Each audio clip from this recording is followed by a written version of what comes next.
салом бинандагони азиз, имрӯз ҷумъа 12 март аст ва сархатти охирин таҳаввулоти Тоҷикистону ҷаҳонро тақдими шумо мекунам. Соат ба вақти шаҳри Душанбе 2, ба вақти Москав 12 ва дар Прага расо 10 аст. Муҳаммад Содиқ Саидов, имомхатиби масҷиди нонвои поёни шаҳри Кӯлоб боздошт шудааст. мақомот ӯро бо ҳамкорӣ ба ҳизби дар Тоҷикистон мамнӯи наҳзати исломӣ муттаҳам мекунанд. назари имомхатиби боздоштшуда ва наздиконаш ҳанӯз маълум нест ва дақиқ нест ки рӯҳонӣ то куҷо иттиҳоми эълоншуда нисбати худро қабул кардааст. дафтари матбуоти Кумитаи Дин рӯзи 12 март дар суҳбат ба Радиои Озодӣ тасдиқ кард, ки Муҳаммад Содиқ Саидов, имомхатиби 28-солаи масҷиди маҳаллаи нонвои поёни шаҳри Кӯлоб боздошт шудааст. масъулони кумита гуфтанд, ки ин яке аз масҷидҳои калони шаҳри Кӯлоб аст ва Муҳаммад Содиқ Саидов аз соли 2016 ба ин тараф имомхатиби он буд. дар Кумитаи Дин гуфтанд, ба хотири халал нарасонидан ба рафти тафтишот аз ин зиёд маълумот намедиҳанд. бинандаи арҷманд тафсилоти ин хабарро дар барномаи ахбори Озодӣ пас аз 3 соат бароятон тақдим хоҳем кард. ширкати ҳавопаймоии Уральские авиалинии барои анҷоми парвозҳо аз шаҳри Перми Русия ба Кӯлоб ва шаҳри Бохтар собиқ Қурғонтепаи Тоҷикистон дар мавсими нав иҷозатнома ба даст овардааст. Оҷонсии федералии нақлиёти ҳавоии Русия рӯзи 11 март дар ин бора қарор содир кард. мувофиқи иҷозатномаи мақомоти Русия, ҳамакнун ин ширкат ҳақ пайдо мекунад ҳафтае 3 маротиба миёни шаҳрҳои Перми Русия ва Кӯлобу Бохтари Тоҷикистон парвоз анҷом диҳад. аммо ин танҳо иҷозат ба парвоз аст ва дар ҷадвали парвозҳои ширкати Уральские авиалинии ҳанӯз парвозҳо дар ин масир пайдо нашуданд. ёдовар мешавам, марзи Русия барои шаҳрвандони Тоҷикистон ҳанӯз баста боқӣ мемонад ва парвозҳои мунтазам ҳам аз 19 марти соли 2020 қатъ шуданд. русия гуфтааст, барои аз саргирии парвозҳо ва кушодани марз нахуст мутахассисонаш бояд вазъи эпидемиологии Тоҷикистонро санҷанд. рӯзи қабл сафири Русия хабар дод, ки ба зудӣ мутахассисони вогиршиноси рус ба Тоҷикистон меоянд, аммо аз санаи дақиқи омадани онҳо ном набурд. Имомиддин Сатторӣ, сафири Тоҷикистон дар Русия, бо Леонид Калашников, раиси Кумитаи Думаи давлатии Русия оид ба робитаҳо бо кишварҳои узви Иттиҳоди давлатҳои мустақил мулоқот кардааст. ба иттилои дафтари матбуоти Вазорати корҳои хориҷияи Тоҷикистон, дар ин мулоқот дуҷониб масъалаҳои татбиқи тавофуқоте, ки зимни сафари Рустами Эмомалӣ, раиси Маҷлиси Миллии Тоҷикистон ба Русия дар моҳи ноябри соли 2020 ба даст омада буд, баррасӣ карданд. мулоқоти сафири тоҷик бо узви Думаи давлатии Русия дар ҳолест, ки тақрибан 1 сол инҷониб марзи Русия ба рӯи шаҳрвандони Тоҷикистон бинобар пандемия баста боқӣ мемонад. муҳоҷирони кории тоҷик имкони сафар ба ин кишварро надоранд. Тоҷикистон ним сол боз омодагии худро барои боз кардани равоо ва парвозҳои мунтазам миёни ду кишвар эълон карда буд, аммо Русия ба ин дархости Тоҷикистон то ба ҳол посухи мусбат надодааст. дирӯз президенти Иёлоти Муттаҳидаи Амрико Ҷо Байден ба бастаи кӯмакҳои иқтисодӣ баробар бо $1 триллион و 900 миллиард доллар имзо гузошта, сипас ба муносибати аввалин солгарди пандемияи коронавирус суханронӣ намуд.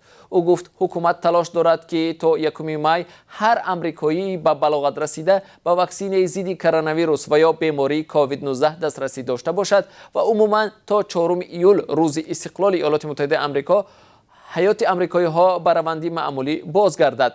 дар Амрико аз бемории COVID-19 530 000 нафар ба ҳалокат расиданд. президенти Иёлоти Муттаҳидаи Амрико ҳамчунон хотирнишон кард, ки бастаи кӯмакҳои баробар ба $1 триллион و 900 миллиард доллар имкон медиҳад, ки мардуми Амрико буҳрони коронавирусро пушти сар кунанд.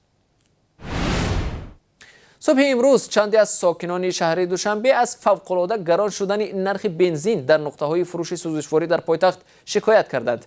با گفته کاربران، نرخ 1 لیتر بنزین نوعی 95 از 7 سومانی و 80 درهم قبلی تا به 8 سومانی و 70 8 سومانی و 80 درهم گران شده است. ساکنان میگویند در اکثر نقطه‌های فروش سوزشواری کمچینی آن به نظر میرسد، از جمله کمبود بنزین نوعی 92 که از همه سرخرید است در اکثر نقطه‌ها به مشاهده میرسد. بعضی نقطه‌ها در فروش بنزین نوعی 95 هم لیمیت جاری کردند و برای یک مشتری از 20 لیتر بنزین بیشتر نمی‌فروشند.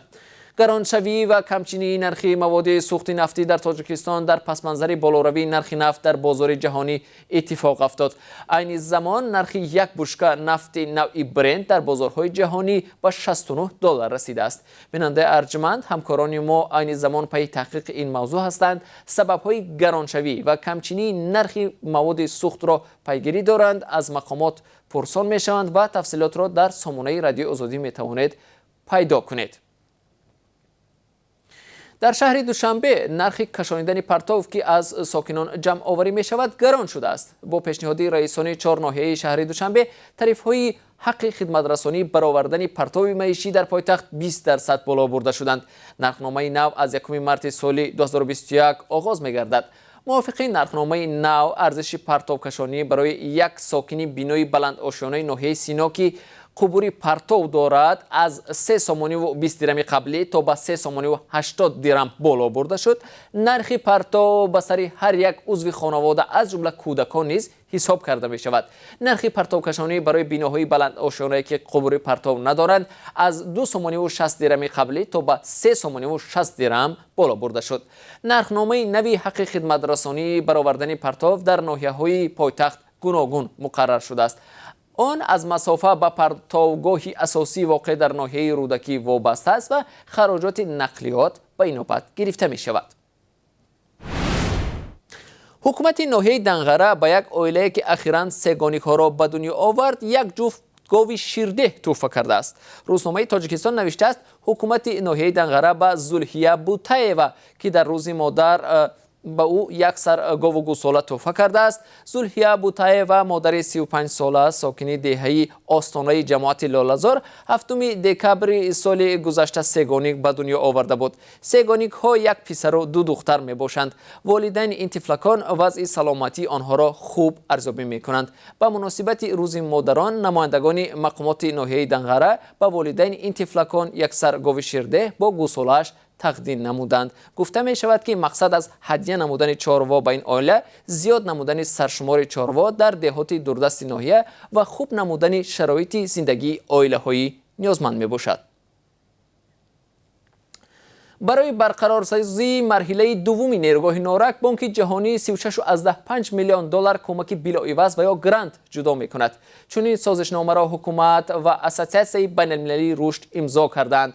در این باره وزیر مالیه تاجیکستان فیض‌الدین قهارزاده روز 11 مارت در پارلمان خبر داد. مرحله اول تعمیر 3 چرخه نیروگاه و عوض کردن 6 автотрансформатор در بر میگیرد. در مرحله دوم تعمیر 6 چرخه باقی مانده، برقرارسازی پل نارک، تعمیر بینای نیروگاه و دیگر انشاءات اساسی در نظر است. ارزش عمومی لایحه مرحله دوم 192 میلیون دلار را تشکیل می‌دهد. حجم عمومی تولید و نوسازی نیروگاه 700 میلیون دلار حساب شده است.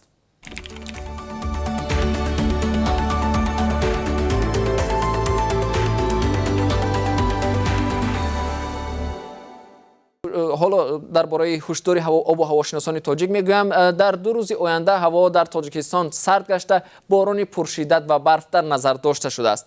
هواشناسان این حالت را به واردشوی انبوه هوای سرد و نمناک به کشور علاقمند می‌دانند. آژانسی آب و هواشناسی تاجیکستان خبر می‌دهد که روزهای 13 و 14 مارت سال روان با سبب واردشوی انبوه هوای سرد و نمناک در نواحی تابع جمهوری، ولایت ختلان، ناحیه‌های غربی بدخشان و دامنکوه ولایت سوخت و به عمل آمدن بارشات پرشدت در نظر است. از 12 تا 15 مارت در منطقه کوهی ناحیه‌های تابع مرکز ولایت بدخشان فرآمدن ترمه و آمدن سیل نیز از احتمال دور نیست. گفته می شود که روزهای مذکور در دریاهای قزلسو و یاخسو بلندشوی سطح آب در نظر است. و بینندگان ارجمند، در پایان این نشریه سرخطی خبرها همچون نظر داشتیم به قرب ارز خارجی در تاجیکستان. بنابر قربی که بانک ملی تاجیکستان برای امروز نشر کرده است، 1 دلار آمریکایی 11 سومانی و 30 درم، 1 یورو 13 سومانی و 53 درم و 1000 روبل روسی 151 سومانی و 31 درم ارزش دارد. قرب خرید و فروش اسعار خارجی در بانک‌های تجارتی نظر به قرب رسمی از 1 تا 3 سومانی میتواند فرق دارد. بینندگان ارجمند، اینجا رسیدیم به پایان این نشریه سرخطی خبرها. خبر و گزارش‌های دیگر را در برنامه اخبار آزادی تقدیم شما می‌کنیم که پس از 3 ساعت مستقیما در صحیفه آزادی ویدیو در یوتیوب و هم صحیفه‌های رادیو آزادی در فیسبوک و ادنا کلاسیکی نشر می‌شود و هم ثبتش را می‌توانید آنجا ببینید.